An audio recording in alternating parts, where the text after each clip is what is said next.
By 1860, the Second Opium War had reached its crescendo. It had begun when Britain realized it had fallen into a trade deficit with China. To balance things out, the English turned to dealing drugs, flooding the Chinese market with opium from growers in India. China's imperial leadership, wary of a growing drug problem among its people, launched a Just Say to Drugs campaign. But the British drug cartel wasn't having any. British and French soldiers, who, let's face it, suck at subtle, stormed the Imperial Summer Palace 5 miles north of the Forbidden City. On orders from their commanding officer, Lord Elgin, soldiers looted 1.5 million works of art and treasure. Most were bound for British museums, palaces, galleries, and private collections. 5 of them were bound for British kennels. Upon storming the palace, British soldiers found the body of the emperor's aunt, who took her own life on hearing their approach. Surrounding her were 5 small dogs unlike any canine known in Britain. This was likely the first time Western eyes ever beheld a Pekingese, the lion dog. The breed was ancient. Some traditions dated back to the Buddha. In her book Pekingese, Hermione Warner-Hill explains the tradition that the Buddha had a lion as his constant companion and that China's emperors were regarded by their subjects as Buddha. There being no lions in China, it is said the priests convinced emperors to accept lion dogs, the Pekingese, as a proxy for the real thing. The dogs were housed in a marble pavilion on silk cushions and attended by eunuchs. According to writings, the Dowager Empress encouraged the dogs to be fed shark fins and curlew livers, and the breasts of quails, also the milk of antelopes that pasture in imperial parks.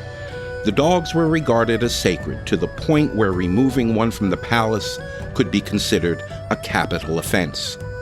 When the British soldiers came calling, at least 30 dogs were found dead, killed by their imperial owners, lest they fall into the hands of what they called the White Devil. The 5 remaining dogs were gathered up and shipped back to England, where 4 found homes with aristocrats. The 5th dog was presented to Queen Victoria, who called her Lootie, one of the more on-the-nose names in all of dogdom. Following the Queen's lead, Western muckety-mucks embraced the Pekingese. AKC would recognize the breed in 1906. The famous British actress Beatrice Campbell is said to have tried to sneak a Pekingese through customs in the upper part of her cape. "Everything was going splendidly," she later remarked, "until my bosoms barked." Other such stories were darker. It is said that one gentleman procured 2 Pekingese, despite warnings he would never get them out of the country. So he made a swap, putting the dogs in his valise and his clothes in a dog basket.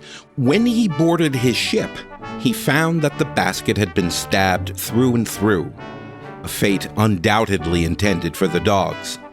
What their high-rent humans quickly discovered was the breed's tendency to form a strong bond with their favorite human, tempered by a personality best described as opinionated. In time, something happened that neither the imperials of China nor Great Britain saw coming. Pekingese found their way outside the iron gates of high society and into middle-class homes.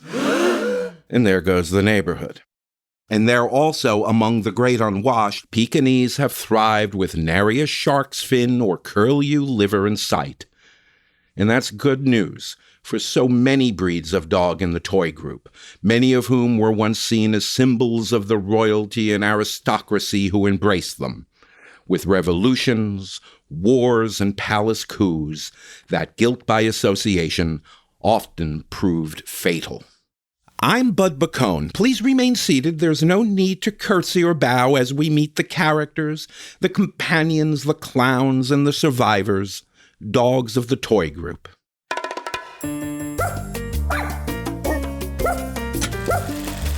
There have been dogs as long as there have been people.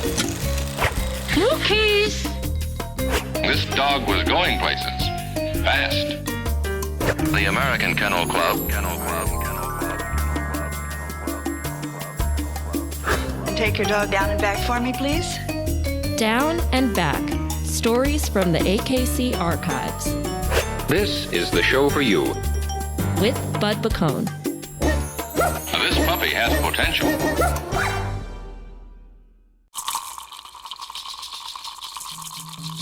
To begin at the beginning, the Chihuahua wasn't called the Chihuahua.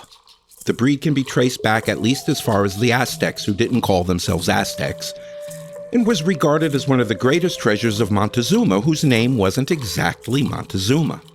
For those following at home, the Aztecs called themselves the Mexica. Montezuma's name is actually something closer to Matacuzoma. And today's Chihuahua is believed to derive from a now extinct breed called the Techichis.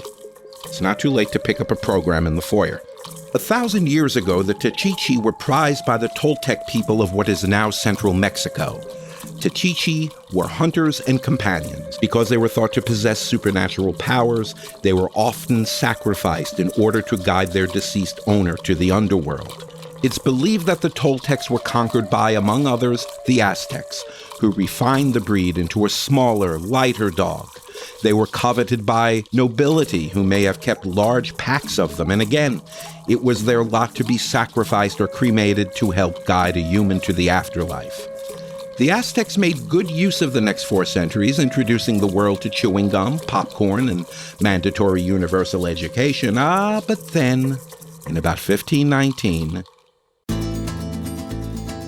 Spain's conquistadors arrived with an insatiable appetite for plunder and woefully lacking in diplomatic skills. Some historians suggest they also had an appetite for the sacred dogs, who, with the Aztecs, all but disappeared. Before that happened, though, some archaeologists now believe that in an act of gastronomic karma, the Aztecs might have used hapless conquistadors as a food source.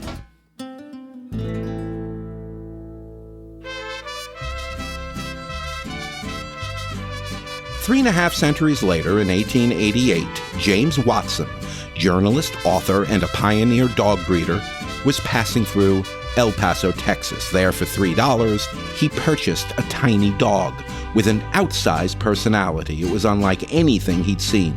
This was the direct descendant of the sacred dog.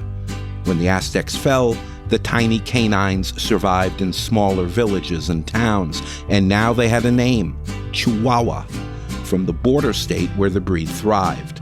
A canine Napoleon, they suffer no lack of confidence and won't shrink from the heady responsibility of ruling any household. Now, Watson was fascinated by the dog and set about popularizing the breed, which AKC recognized in 1904. Since ancient times, many breeds within the toy group have thrived as beloved companions and just as often as a gotta-have fashion accessory. Among the richest households of the ancient Mediterranean, there was but one breed for the job. In ancient Rome, no self-respecting patrician woman would be caught dead without one vital 4-legged fashion accessory up her sleeve. Literally. Meet the Maltese. In those days when the Bible was still a work in progress, the Maltese was wildly popular among the upper crust throughout the Mediterranean. How, you ask, did their popularity spread to so many different countries? Yep, the Phoenicians. As early as 1500 BC, Phoenician traders provided the chichiest items for the beautiful people. Textiles, exotic woods, glassware, precious metals, incense, papyrus, and it's 6 to 5 in Pick'em that they also introduced a charming, playful lapdog to the islands of Malta. If you consider its location, about 100 miles south of Sicily, and consider the wealth and might of countries around the Mediterranean, you understand why Malta was at the hub of high-end trade back then. It was the Harrods, Saks Fifth Avenue, and Neiman Marcus of the day. And the dog? Just one look at that punum, and there's little question why the Maltese has been a favorite for 28 centuries and counting. Now, can't you just hear those ancient voices crying out, "Hey, bud, this would be a perfect time for an AKC breed biography"? They didn't agree on much, but on this, the Greeks, Carthaginians, Romans, Arabs, and Normans were unanimous. They were nuts about the Maltese. With their show-stopping floor-length white coat, Maltese are playful, charming, and adaptable toy companions. Maltese weigh less than 7 pounds, with a compact body moving with a smooth and effortless gait. The overall picture depicts free-flowing elegance and balance. The irresistible Maltese face, with its big dark eyes and black gumdrop nose, can conquer the most jaded sensibility.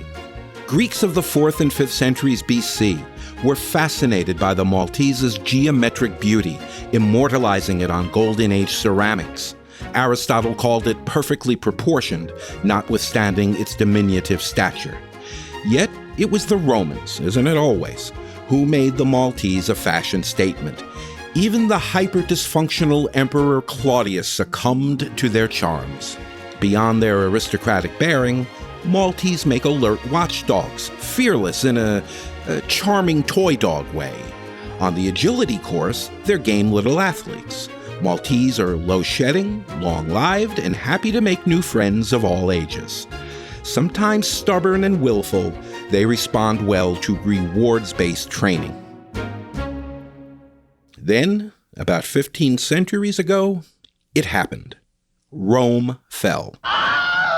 As did the other great Mediterranean civilizations. Yet, even without so many high society laps to sit on, the Maltese survived. Through Europe's dark ages, it was Chinese breeders who rescued the Maltese from extinction, crossing them with their native toy breeds. They eventually exported a more refined Maltese back to Europe. Through the centuries, it remained a favorite. At the very first Westminster show in 1877, the breed was exhibited as the Maltese lion dog. It's the happy fate of the Maltese that the Phoenicians spread them throughout so many different countries. Had it been branded as a Roman or a Greek dog, it might have suffered the same fate as those ancient civilizations. Others weren't so lucky. Just ask the beloved toy breeds of revolutionary France. You're listening to Down and Back, stories from the AKC archives.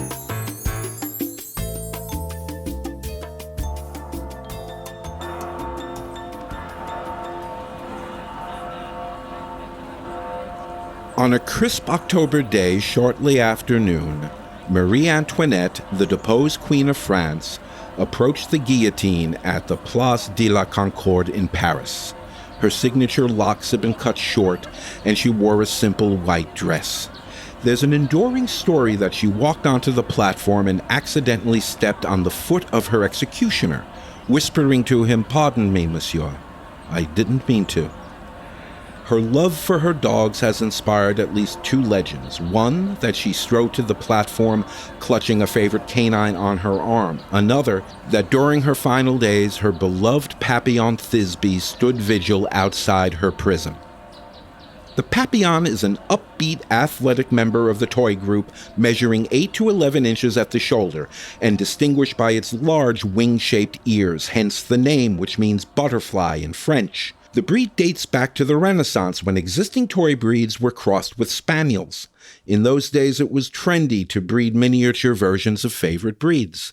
Papillon were adored by European royalty and captured in paintings by Rubens, Rembrandt, Goya, and Toulouse-Lautrec.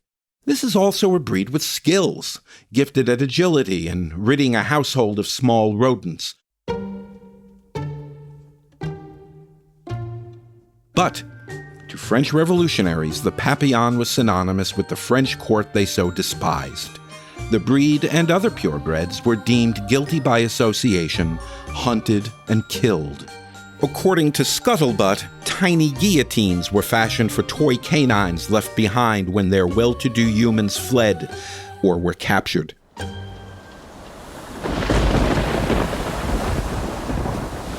Nothing like a storm at sea to sort out one's priorities. Take King James II of England and his devotion to his dogs. One of those probably apocryphal but too much fun to ignore moments. On learning that his dogs and his son were caught in a storm at sea, His Majesty exclaimed, "Save the dogs!" And the Duke of Monmouth. To this day, it would seem royal family dysfunction stops at the kennel door. The dogs His Majesty referred to were King Charles Spaniels, a breed popularized 4 centuries ago and named in honor of James's brother and predecessor to the throne, Charles II. They came about their love of these toy spaniels honestly. Dearest Papa, Charles I, made no secret of his affection for them, in particular a black and tan variety. The famous diarist of the time, Samuel Pepys, lamented that the king preferred playing with his dogs to paying attention to meetings of his ministers. "All I observe there is the silliness of the king playing with his dog all the while and not minding the business." Others complained that the king was fond of having his toy spaniels wander the palace at will, even in his bedchamber. But he rarely bothered to take them outside to make number one.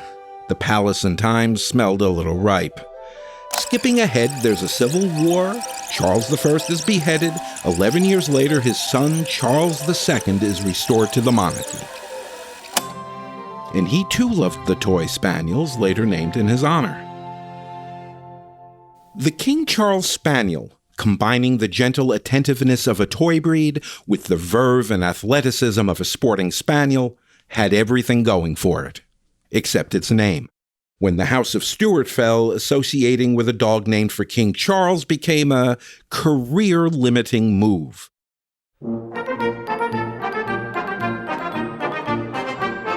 With the reign of Victoria 2 centuries later, the King Charles Spaniel was again in vogue.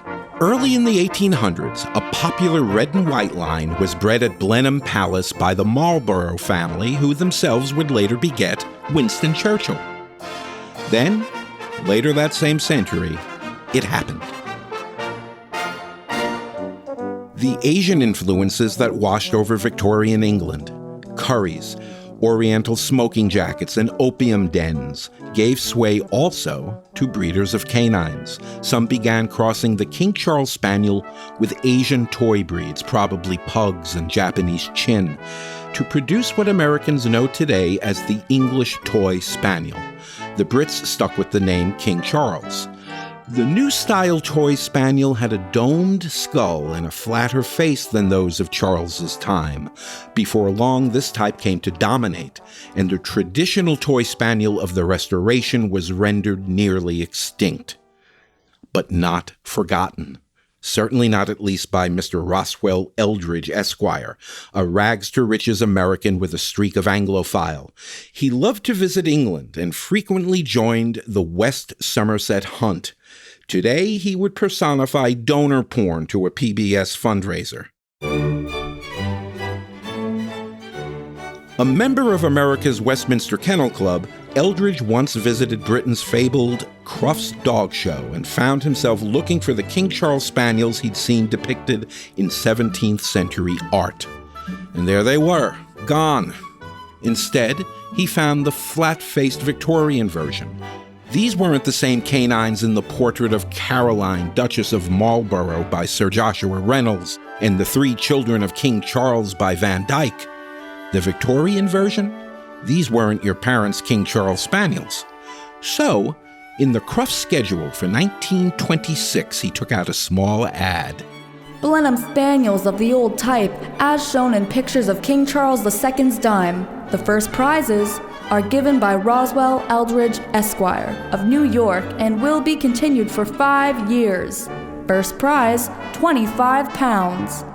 £25, cash money, about $2,200 US today, to breeders who can replicate the toy breed of King Charles's time.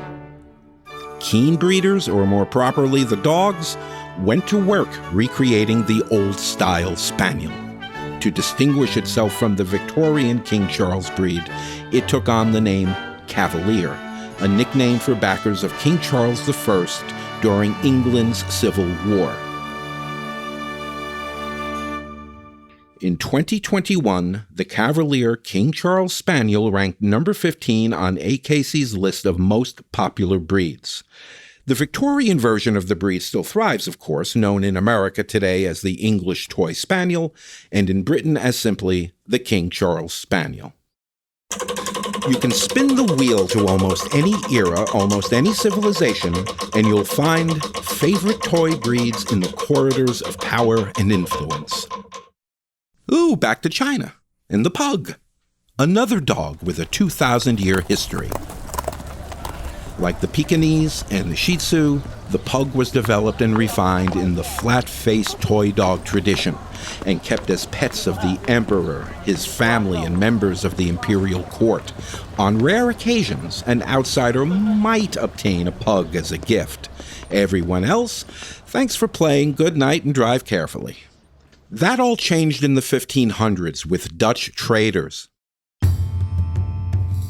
When a few pugs were smuggled or forced out of China, they became the toast of Europe, serving as the mascot of Holland's House of Orange. A pug even saved the life of its prince by barking to warn him as Spanish troops approached. When William and Mary of Orange crossed the Channel to rule England, their pugs became a favorite among the British.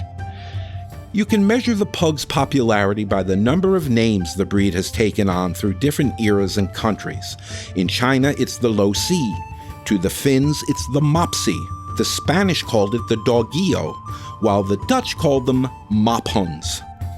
As for the name pug, a going theory is that it's taken from the Latin word pugnus, meaning fist, presumably because a pug's face resembles to some a clenched fist. Its Latin motto could easily be multum in parvo, or a lot in a little. Pugs love to love and be loved in return. They come in 3 colors, silver or apricot fawn with a black face mask, or all black. The pug face can convey human-like expressions of surprise, happiness, and curiosity that have delighted owners for centuries. Pugs are happy in the city or country with kids or older folks as an only pet or in a pack, which, fun fact, is called a grumble of pugs. Over and over, the lot of these wonderful toy breeds soared and plummeted, with kings and queens, the movers and shakers. Only in the last century or so has that cycle been broken. Charles I and II wouldn't recognize the world of Charles III. You see it every day all around you, not just Cavaliers, Pugs, and Maltese, but Italian Greyhounds, Silky Terriers, Yorkies and Pomeranians, loved and cared for in homes of commoners like you and me.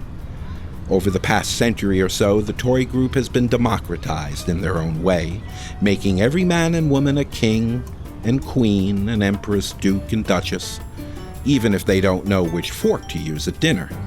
Oh, and a word to the wise. If you see a Pekingese playing in the park, don't tell them about curlew livers and antelope milk. That'll be our secret. Down and Back, stories from the AKC archives. Visit akc.org for more on all things dog and find bonus materials for this episode. Follow AKC on Instagram, TikTok, and Facebook at American Kennel Club. On Twitter at AKC Dog Lovers. And let us know what you thought of the show. Psst. And let us know what you thought of the show. If you're new around here, subscribe with your favorite podcast provider to catch up on this season and past episodes. Founded in 1884, the American Kennel Club is the recognized and trusted expert in breeds, health, and training. We advocate for responsible dog ownership and are dedicated to advancing dog sports. Research for Down and Back is provided by the AKC Library and Archives, the only national repository dedicated to the sport and enjoyment of the purebred dog. Learn more about the collections at akc.org/library. There's always a wise guy.